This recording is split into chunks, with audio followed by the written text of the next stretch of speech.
¿Cómo estás? Welcome to the Keeping It Real podcast with Sulma, the swearing therapist. Hi, I'm Sulma Williams, a licensed clinical social worker who likes to keep it real and swears a lot.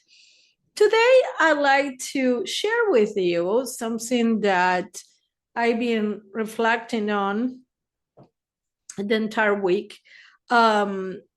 So part of like what I'm not ready to share yet it's a big project, and as part of that big project I pay a lot of money for a program, and once I started the program I realized it's not what I thought it was going to be. So I realized that my expectations were completely different. And remember, expectations are the root of all sufferings, right? Like, so, but the program was presented to me, it was presented differently. And I was like, oh, so this and this and this is going to happen. And it's been about 3 months and none of that shit happened. So I'm, needless to say, very disappointed because it's a huge investment on my part. And I was like, okay, I've been praying and meditating about like quit the program, ask for my money back. I don't even know if that is an option. And something keeps telling me like, no, don't ask for your money back, just stick to the program, something is going to happen, blah blah blah. So fast forward to a couple of weekends ago here in Panama City, I participated in kind of like a similar program, a lot smaller. It was only a weekend, and I got so much out of 2 days, right? And I think that part of the issue I'm having is that the other program, the one that I invested a lot of money in, is not personal. It's like I'm just a fucking number to them. In this other program in Panama City was like a lot of connection and a lot of activities that I did with in person with people. So I'm thinking like, oh, maybe I need something that is like that has more human contact, right? I learn better in that kind of environment. So anyhow, that program in Panama, it had a series of masterclass that were going to be done virtually.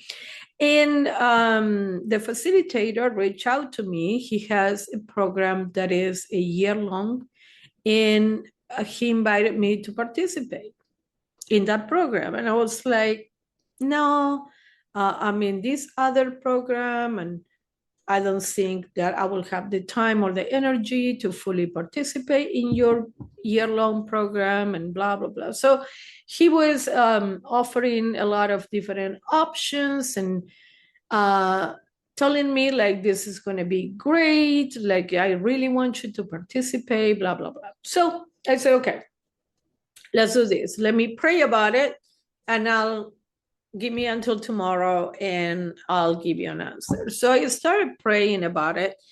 And part of like what was bothering me about the entire situation was I self-sabotaging? And that's why I don't want to do this program? Or is it real that, it's another investment I had to make, and it's like a year long, because the other program is a year long too. So I started praying about it, and when I was thinking about participating in this new program, I got super excited. So I was like, okay, every time that I followed my heart in the past, when I moved to the United States, when I moved back to Argentina, when I moved back to the United States, when I moved to Panama, everything worked out for like great. So it's like, okay. A lot of times when it's so okay, it's to fucking make a long story longer. Like I did say yes, so I'm starting the program tomorrow. I'm so fucking excited. But a lot of things are at play in everything that happened surrounding this. So number one is that I was kind of like making this person pay for what the other motherfucker did, right? So I'm not giving a chance to this new program because the other program was fucked up. Just like, that doesn't make much sense. Another thing is when we are givers, we have to learn how to receive. Like, I was like, no, like the financial commitment, and I don't know if I have the time, and blah, blah, blah. And it's like, I think it was like, I didn't want to receive what was being offered to me. So I said, thank you. When I said yes, I said, I really appreciate your help, because he offered me certain accommodations for the financial part. And I was like, I really, really appreciate that.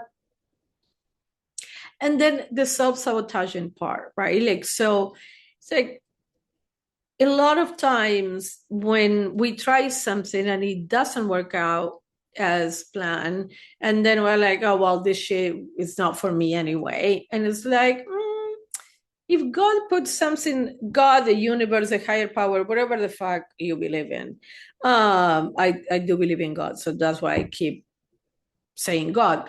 But it's like, what if I was self-sabotaging by saying no to this new program who could potentially help me achieve all the other shit that the other program promised me, but they are not delivering? So I invite you to reflect on opportunities that have been presented to you that you might have said no because whatever, but in reality you were like, this could be the key to my success. So I subconsciously I'm gonna self-sabotage. So I hope you find this helpful. Please leave me in the comments if it resonated with you, and in which occasion you felt this was happening to you in your life. And I promise, hopefully soon, I'm going to be able to share some of the big project parts. But thank you for hanging in there with me. And, as always, thank you so much for the support. Please check out my website at dragonflytherapyservices.net. Follow me on Instagram at the Swearing Therapist. Share, like, subscribe, whatever the fuck you do on the platform you're listening to this podcast on. And as always, if you woke up today, that means that your mission in life is not complete. Keep putting one foot in front of the other, and you're going to come on the other side of the challenge you're currently facing. Thank you so much for the support, and I'll see you next time. Bye.